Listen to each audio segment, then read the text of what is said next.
I hope all of you are doing very well, and I welcome all of you in our YouTube channel. Today we will discuss about the reciprocating pump. Reciprocating pump क्या होता है, ये किस principal पे काम करता है और इसके जो मेन कंपोनेंट्स हैं वो क्या होते हैं. The other points of discussion will be what is slip, what is the negative slip, what is the power required to operate this pump, discharge. So in this lecture we will discuss about all these things one by one. तो आज हम discuss करेंगे कि reciprocal pump किस principal पे काम करता है, डिस्चार्ज किसे निकालते हैं, स्लिप क्या होता है, नेगेटिव स्लिप क्या होता है, इन सब चीज़ों के बारे में वन बाय वन डिस्कस करेंगे. सो आइए शुरू करते हैं. Reciprocating pump. Pumps are used to increase the energy level of water by virtue of which each can be raised to a higher level. तो पंप्स क्या होते हैं, एक एक्सटर्नल एनर्जी सोर्स होते हैं जिसकी मदद से क्या करते हैं कि हम लिक्विड को लोअर लेवल से हायर लेवल पे रेज करते हैं. Reciprocating pumps are positive displacement pumps. तो रेसिप्रोकेटिंग पंप्स क्या होते हैं, पॉजिटिव डिस्प्लेसमेंट पंप्स के ही एक टाइप होते हैं. That means initially a small quantity of liquid is taken into a chamber and physically displaced and forced out with pressure by moving mechanical elements. तो इसमें क्या होता है कि एक चेम्बर होता है जिसमें पहले लिक्विड को सक किया जाता है, ठीक है, और बाद में प्रेशराइज करके उसको डिस्चार्ज किया जाता है. ठीक है, किसकी मदद से, जो मूविंग मैकेनिकल एलिमेंट्स होते हैं. इसमें जो पिस्टन होता है उसकी मदद से लिक्विड को सक्शन किया जाता है, उसका सक्शन किया जाता है और बाद में उसको प्रेशराइज करके डिस्चार्ज कर दिया जाता है.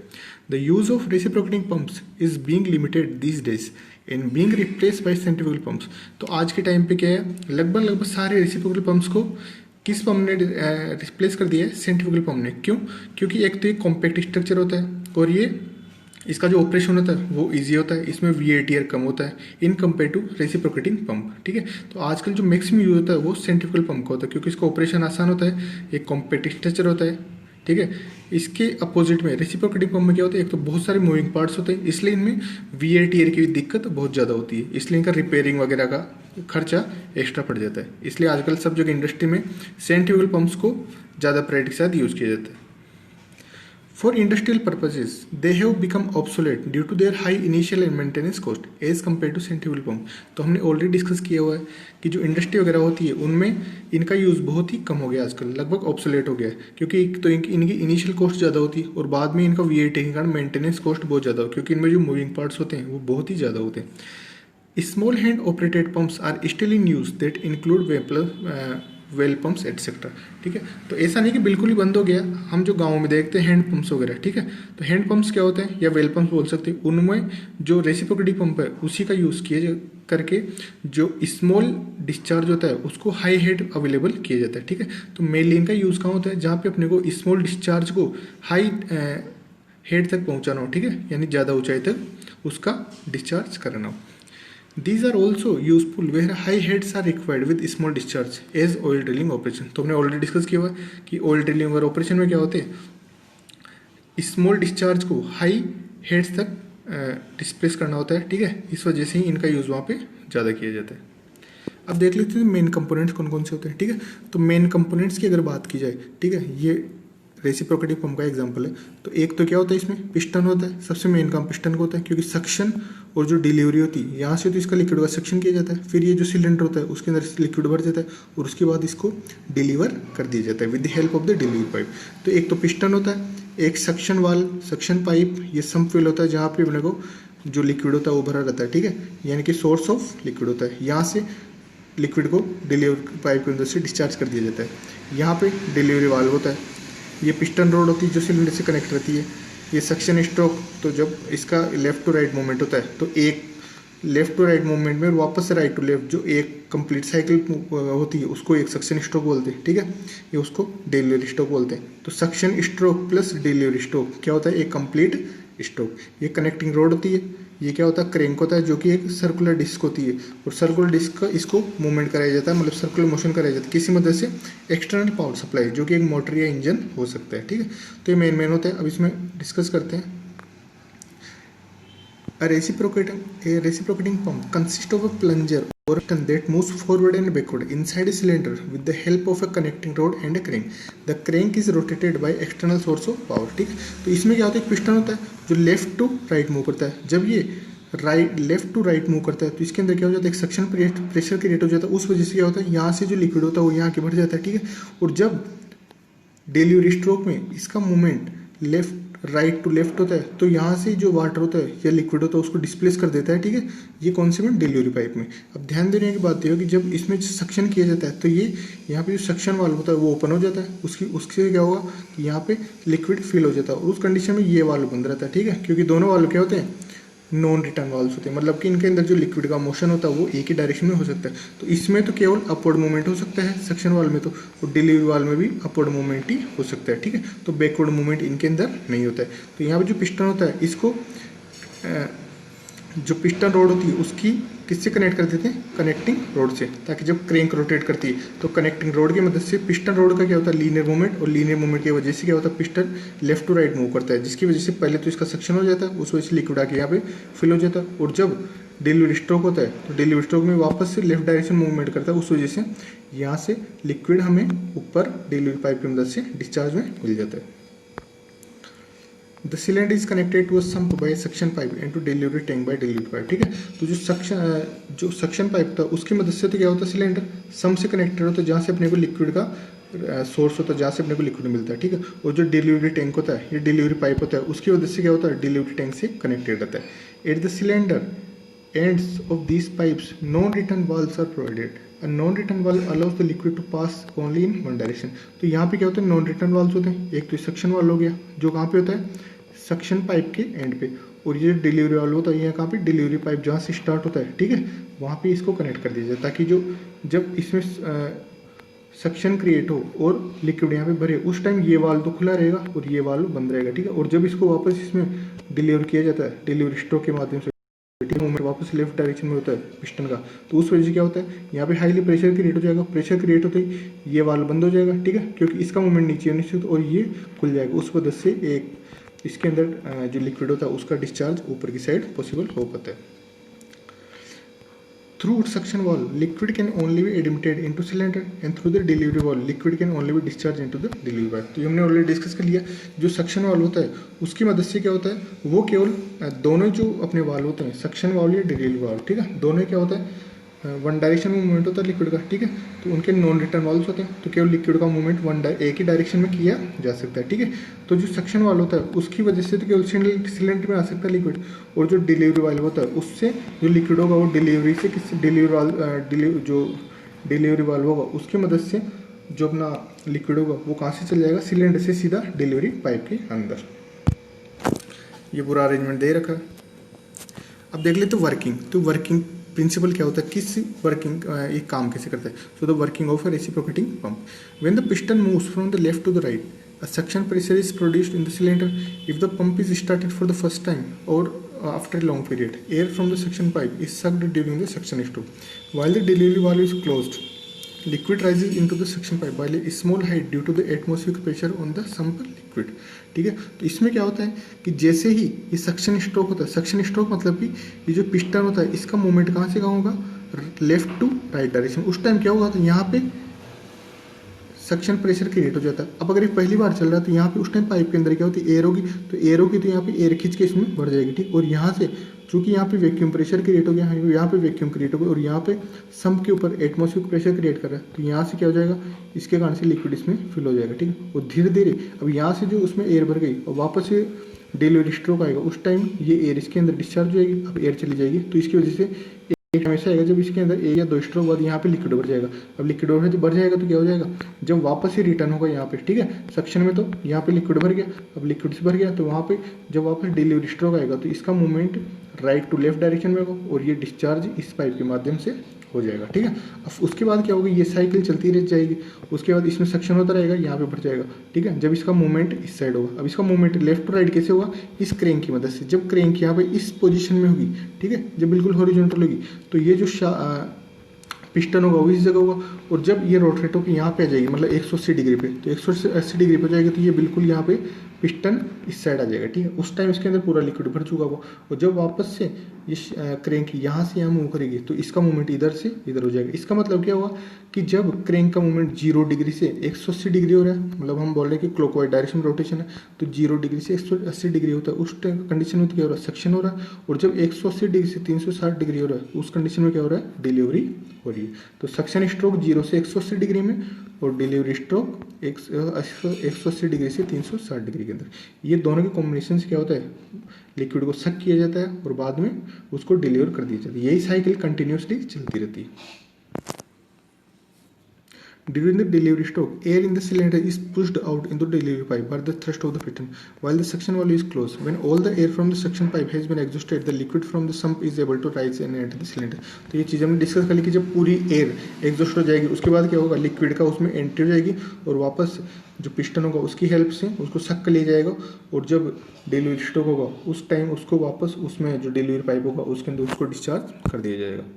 During the delivery stroke, it is displaced into the delivery pipe. Thus, the liquid is delivered into the delivery tank intermittently during the delivery stroke only. ठीक है, तो डिलीवरी स्ट्रोक होगा उसी टाइम जो हमें डिस्चार्ज मिल पाएगा, ठीक है। जब सक्शन होगा उस टाइम डिस्चार्ज नहीं मिल पाएगा, ठीक है। तो इस वजह से क्या होता है, जो सप्लाई होती है वो इंटरमिटेंट हो रही है। अब इसका एक सॉल्यूशन क्या होता है कि हम इसके अंदर एयर वेसल प्रोवाइड कराते हैं, ठीक है। तो एयर वेसल की वजह से क्या होता है, एयर वेसल की वजह से जो इंटरमिटेंट सप्लाई थी वो कंटिन्यूस सप्लाई में बदल दी जाती है, ठीक है। तो इसके उससे क्या होगा कि जो डिस्चार्ज होगा वो कांस्टेंट अपने को उतना ही मिलता रहेगा, उसके अंदर फ्लक्चुएशंस नहीं आते। अब डिस्चार्ज तो रेसिप्रोकल पंप, ठीक है। तो अभी हम मालूम करना है कि किससे जो रेसिप्रोकेटिंग पंप है उससे कितना डिस्चार्ज मिल रहा है। So let a equal to cross sectional area of the cylinder r एक रेडियस ऑफ क्रेंक एन क्या होगा आरपीएम ऑफ द क्रेंक, ठीक है। जो क्रेंक रोटेट करेगी, एक्सटर्नल पावर सप्लाई मतलब जो सी आप मोटर या इंजन की मदद से क्रेंक को घुमाओगे तो उसमें कुछ आरपीएम हो गए। फॉर एग्जांपल हम बोल रहे हैं कि n RPM of the n RPM, ठीक है। तो एन राउंड्स और n revolution per minute. L क्या हो गया, स्ट्रोक लेंथ। अब स्ट्रोक लेंथ की लेंथ कितनी होगी, 2r, ठीक है। तो ये देखो यहाँ से इसका रेडियस कितना है आर, और स्ट्रोक लेंथ कितनी हो जाएगी जब यहाँ से, अब इसका मूवमेंट कैसे होगा, इस डायरेक्ट यहाँ से यहाँ, ठीक है। तो यहाँ से लेके यहाँ तक मूवमेंट होगा तो कितना लेंथ कवर हो गया, एल इक्वल टू 2r, इसी को बोलते हैं स्ट्रोक लेंथ। अब यहाँ पे डिस्चार्ज निकालना है तो L equal to 2r। Discharge through pump per second equal to area into stroke length into RPM by 60। अब ये कैसे आया कि जब एक बार वो पूरा लिक्विड डिस्चार्ज करेगा, ठीक है, तो उसके अंदर क्या होगा, पूरे इसके एरिया के बराबर उसके जो वॉल्यूम होगा सिलेंडर का उसके बराबर वॉल्यूम डिस्प्लेस हो जाएगा, उतना वॉल्यूम डिस्चार्ज होएगा। इसका मतलब अगर एक स्ट्रोक की बात करें तो एक स्ट्रोक के अंदर जो पिस्टन होगा वो इतना लिक्विड डिस्चार्ज करेगा, ठीक है, इतना लिक्विड सक करेगा और उसको फिर वापस क्या कर देगा, डिलीवर कर देगा। अब हम बोल रहे हैं कि जो क्रेंक है वो n आरपीएम की स्पीड से घूम रही है। इसका मतलब क्या हुआ, जिस स्पीड से क्रेंक घूम रही है उसी स्पीड से पिस्टन भी मूवमेंट करेगा।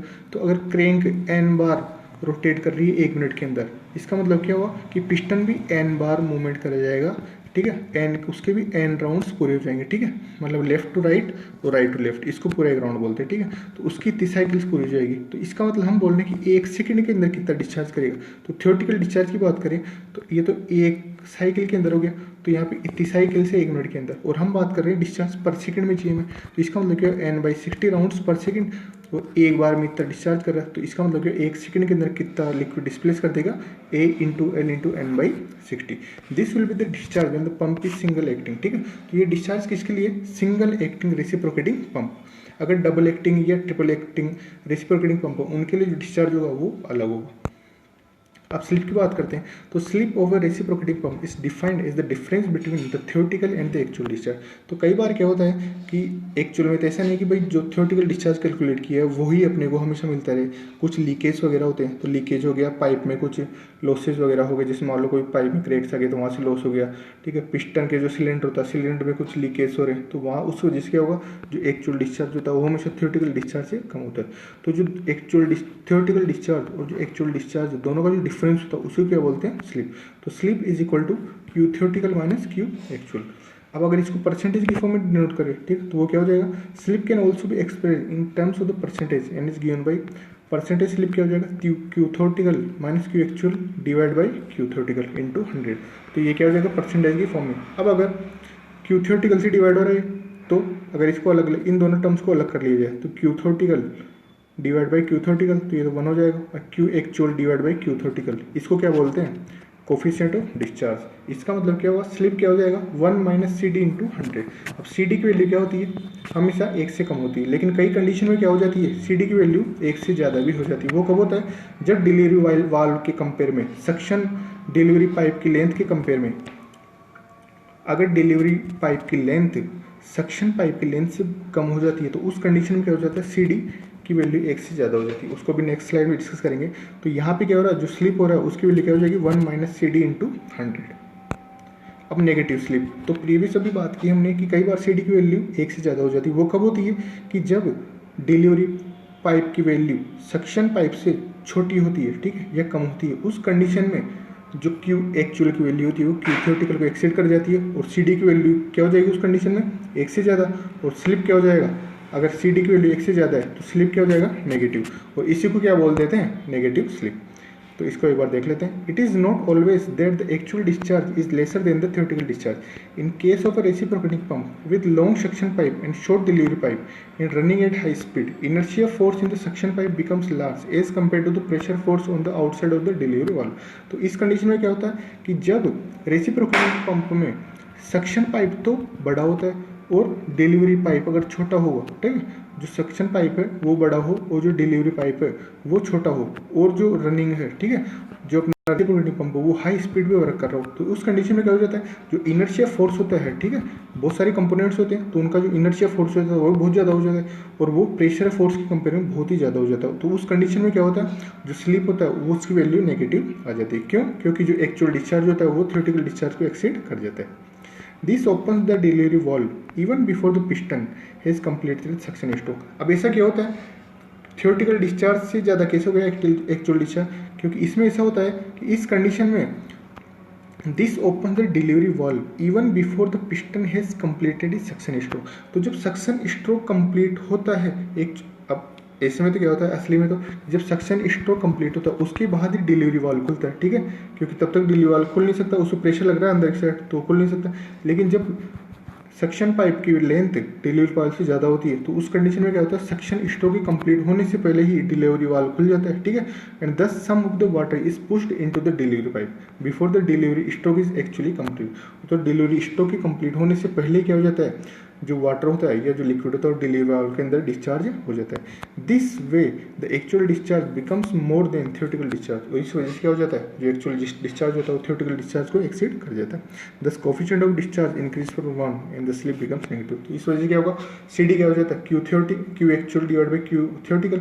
तो सी डी की वैल्यू 1 से ज़्यादा हो गई तो 1 माइनस सी डी क्या हो जाता है, एक माइनस में, और वो माइनस हो गया 1 माइनस सी डी अगर माइनस हो गया तो स्लिप की वैल्यू क्या हो जाएगी नेगेटिव, ठीक है। इस वजह से क्या बोल देंगे, नेगेटिव स्लिप। तो नेगेटिव स्लिप कब होगा, जब एक तो अपना जो पंप है वो हाई स्पीड पे काम कर रहा है और दूसरी मेन बात क्या है कि जो सक्शन पाइप होगा वो बड़ा होगा और जो डिलीवरी पाइप होगा वो छोटा होगा। अब बात कर लेते हैं डिस्चार्ज कैलकुलेट करने के लिए work done and power recover, ठीक है, कि जब इसको लिक्विड को अपने को लिफ्ट करना है तो कितना वर्क करना पड़ रहा है पंप को और उसके लिए कितनी पावर की रिक्वायर्ड है। तो अब ये जितनी भी कैलकुलेशन कर रहे हैं किसके लिए, सिंगल एक्टिंग रेसिप्रोकेटिंग पंप। तो the volume of liquid sucked in the during suction stroke. तो सक्शन स्ट्रोक में देखिए एक स्ट्रोक के अंदर जो सिलेंडर का वॉल्यूम है, ठीक है, उतना लिक्विड सक कर रहा है, ठीक है। तो एक है यहाँ पे cross sectional area of the piston और द सिलेंडर। अब मान लो उसका डायमीटर डी है तो एरिया कितना हो जाएगा π/4 d square metre square.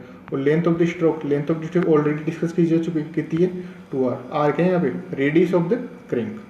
Discharge of pump per second, तो पर सेकंड ये तो क्या था कि एक उसकी स्ट्रोक के अंदर कितना डिस्चार्ज हो रहा था, वही जितना लिक्विड सक कर रहे हैं उतना डिस्चार्ज हो रहा है। अब यहाँ पे उसकी स्पीड से फर्क पड़ेगा कि जो अपना पंप को किस स्पीड से वर्क कर रहा है, ठीक है। तो discharge of the pump per second तो वो n RPM से कर रहा है, इसका मतलब n/60 RPS revolution per second, ठीक है। अब एक सेकंड के अंदर इतने रिवोल्यूशन कर रहा है, इसका मतलब एक सेकंड में कितना लिक्विड डिस्चार्ज कर देगा, A × L × n/60, ठीक है। अब अपने को डिस्चार्ज तो आ गया, अब बात करें weight of the water delivered पर सेकंड, ठीक है। तो हम बोल रहे हैं कि पर सेकंड कितना वेट ऑफ द वाटर वो डिलीवर कर रहा है, ठीक है। तो वेट ऑफ द वाटर क्या हो जाएगा, मास फ्लो रेट, ठीक है, मास फ्लो रेट इंटू जी।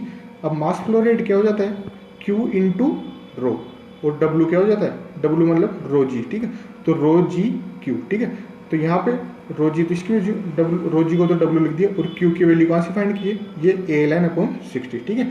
तो वर्क डन पर सेकंड निकाले तो वर्क पर सेकंड क्या हो जाएगा कि 1 सेकंड के अंदर कितना वाटर लिफ्ट किया, कितना वेट ऑफ वाटर लिफ्ट किया और टोटल कितनी हाइट तक किया इसको लिफ्ट। ठीक है, तो टोटल हाइट क्या हो जाएगी, एक तो सक्शन हाइट और ये डिलीवर हाइट। तो टोटल हाइट पर तो उसको जो वेट है उसको डिस्प्लेस किया जा रहा है। ठीक है, मतलब इतनी हाइट से वाटर को लिफ्ट किया जा रहा है। तो कितना वेट लिफ्ट कर लिया पर सेकेंड, W, और कितनी हाइट तक किया ये। तो टोटल वर्क डन कितना हो गया, W into H S plus H T. अब W की वैल्यू यहाँ से कर देंगे कितनी, WALN डिवाइड बाई 60 और ये HS प्लस एच टी। ठीक है, तो वर्क डन पर सेकेंड क्या होता है, पावर होता है। इसका मतलब इस पंप को कितनी पावर देनी पड़ेगी अपने पर second, WALN upon 60 HS plus H D, या इसको अगर W क्या लिख सकते हैं, रो जी। ठीक है, तो rho g Q HS plus H D. ठीक है, तो इस 30 को पर सेकेंड पावर देनी पड़ेगी। अब अगर पंप की एफिशिएंसी 100% है तो इतना है, लेकिन हमारे को नीटा उसकी एफिशिएंसी नीटा मान ली। ठीक है, तो मान लो कुछ फ्रिक्शन लॉसेज वगैरह भी होते हैं क्योंकि इतने मूविंग पार्ट्स है, तो उस कंडीशन में अपने को कितनी पावर उसको डिलीवर करनी पड़ेगी, WALN divide by 60 into HS plus H D divide by नीटा। तो एक्चुअली में इतनी पावर उसको डिलीवर करनी पड़ेगी ताकि वो नॉन स्टॉपिंग वर्क कर सके। तो आई होप कि आज का लेक्चर आपके लिए हेल्पफुल रहा होगा, और नेक्स्ट लेक्चर में जो भी बचे हुए टॉपिक्स है वो हम डिस्कस करेंगे। Thank you very much.